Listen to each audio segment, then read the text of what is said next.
pelaksanaan RUU TNI di sejumlah daerah berlangsung ricuh. Kericuan terjadi saat massa yang memaksa masuk ke kantor DPRD hingga aparat terpaksa membubarkan massa.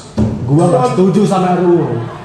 Wah, kasihan banget mahasiswa mau menyuarakan suaranya malah dipukulin sama polisi. Tapi pada saat demo kemarin itu benar-benar lucu. Dan masa demonstran itu nggak bisa diatur. Nggak bisa gitu dong, tapi tetap aja kita menyuarakan pendapat kita.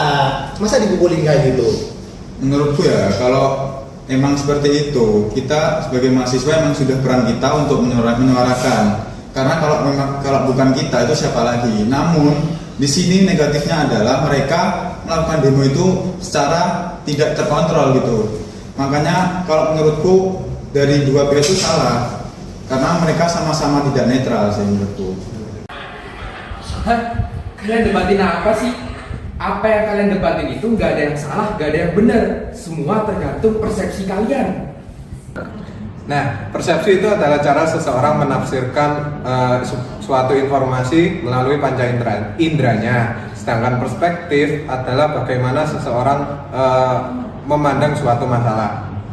Baik, selanjutnya adalah pengertian dari kesalahan berpikir, yang dimana menurut Brown dan Kelly pada tahun 2007 itu mendefinisikan kesalahan berpikir ini adalah kesalahan logis yang berasal dari kesalahan asumsi, yang dimana menurut pendapat saya pribadi, kesalahan berpikir ini adalah ketika seseorang menyampaikan informasi ini tidak sesuai dengan logika atau faktanya, yang dimana diakibatkan oleh yang pertama emosi, yang kedua kurangnya pengetahuan, yang dimana akan mengakibatkan kesalahan dalam pengambilan keputusan itu sendiri.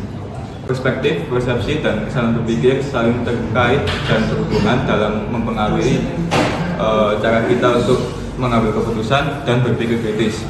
Perspektif dapat membentuk persepsi, persepsi dapat memperkuat atau mengubah perspektif, dan kesalahan berpikir merupakan keadaan ketika seseorang gagal dalam mengambil perspektif yang benar. Kemudian ada ad hominem, yaitu sebuah kesalahan berpikir di mana seseorang menyerang kepribadian, menyerang karakter, atau menyerang latar belakang seseorang dengan alih-alih untuk membantah argumen mereka. Dengan bahasa yang lebih simpel, menyerang orangnya, bukan argumennya. Sumpah ya, kayaknya biaya hidup di masa depan itu bakal mahal banget gitu. Kita kayaknya dari sekarang itu harus bisa nabung sih sebagai mahasiswa ya. Lah, kamu kan anak orang kaya, ngapain mikir begitu? Berikutnya ada contoh lain dari kesalahan berpikir, yaitu anchoring effect. Anchoring effect adalah kecenderungan seseorang bergantung pada informasi awal sehingga mempengaruhi orang tersebut dalam mengambil keputusan. Div, kamu jadi beli mobil aku nggak? Harga 500 juta aja kok gitu. Boleh nawar sih. Kalau 100 juta aja gimana? Kalau harga segitu aku masih belum bisa kasih sih. Ya udah deh, 250. Kalau 250 juta boleh deh aku kasih gitu. Berarti deal ya? Deal. Oke, ini kuncinya. Salah satu logical fallacy berikutnya adalah slippery slope, di mana satu kesalahan kecil yang dibuat seseorang akan menuntun seseorang tersebut untuk melakukan kesalahan-kesalahan besar berikutnya. Salah satu contohnya adalah ketika kamu terlalu sering bermain game, maka kamu akan mengabaikan waktu. Ketika kamu mengabaikan waktu, maka kamu tidak akan berkonsentrasi dalam belajar, sehingga kamu akan mendapatkan nilai yang jelek, dan nilai yang jelek akan membuat kamu kesulitan untuk melamar pekerjaan, dan pada akhirnya kamu akan gagal. Jadi impulsif ya.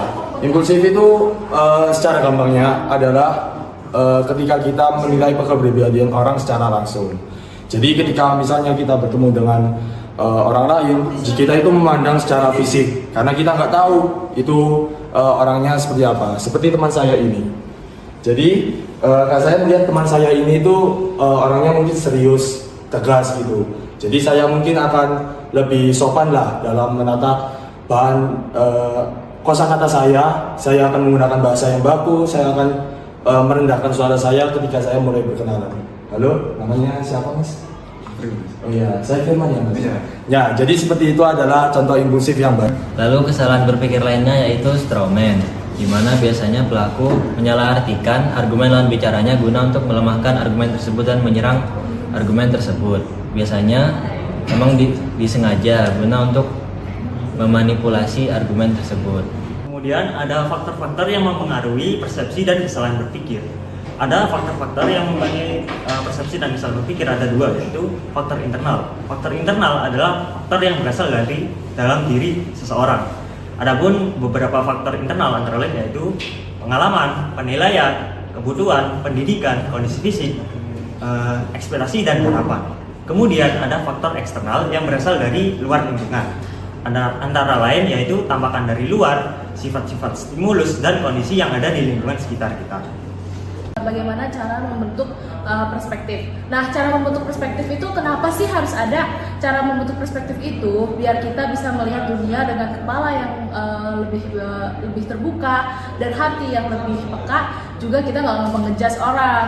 Nah, perspektif itu cara-caranya itu yang pertama ada perspektif thinking. Nah, perspektif thinking itu adalah gimana caranya kita menempatkan diri sebagai dia, lawan bicara kita atau lawan target yang kita jadikan sasaran untuk kita ngebayangin ini orang kayak gimana, atau kita lagi ngeliat orang itu kayak gimana sih. Contohnya kayak gimana, misalnya kayak kita lagi di kelas, terus tiba-tiba ada teman kita yang datang ke kelas, tiba-tiba marah, tiba-tiba mukanya cemberut banget, terus tiba-tiba udah banting-banting, pokoknya serem deh. Kalau kita ngejudge, langsung pasti dalam hati kita, ih dia marah ya, dia jahat sama kita ya, atau dia nggak suka sama kita. Tapi kalau misalnya kita menggunakan perspektif thinking, kita ngebayangin jadi dia, mungkin dia lagi ada masalah. Nah, dengan cara itu kita membuka komunikasi dan bisa bikin orang lawan jenis kita, lawan bicara kita itu, si teman kita itu bisa lebih mendekatkan diri dan memberitahukan masalahnya. Oke, selanjutnya adalah perspective seeking yang dimana itu berbeda dengan perspective taking. Dengan perspective seeking kita menerapkan sebuah sudut pandang untuk memahami dan mempertimbangkan sudut pandang orang lain. Dan kita menerapkan perspective seeking, kita tidak akan berpegang teguh pada pendapat kita sendiri. Contoh sederhananya adalah ketika kita melakukan diskusi dengan mahasiswa lain. Tentu di sana akan mengutarakan banyak sekali pendapat sehingga kita tidak boleh idealis dengan pendapat kita sendiri yang paling benar. Jadi, cara untuk menghindari kesalahan berpikir dan mispersepsi kita dapat yang pertama yaitu berpikir kritis, dua pahami sudut pandang orang lain, yang ketiga komunikasikan dengan jelas, yang keempat hindari sebuah asumsi, yang kelima berani bertanya, yang keenam bicarakan secara langsung, yang ketujuh perhatikan gaya bicara komunikasinya, dan yang terakhir buat aturan dan informasi yang jelas.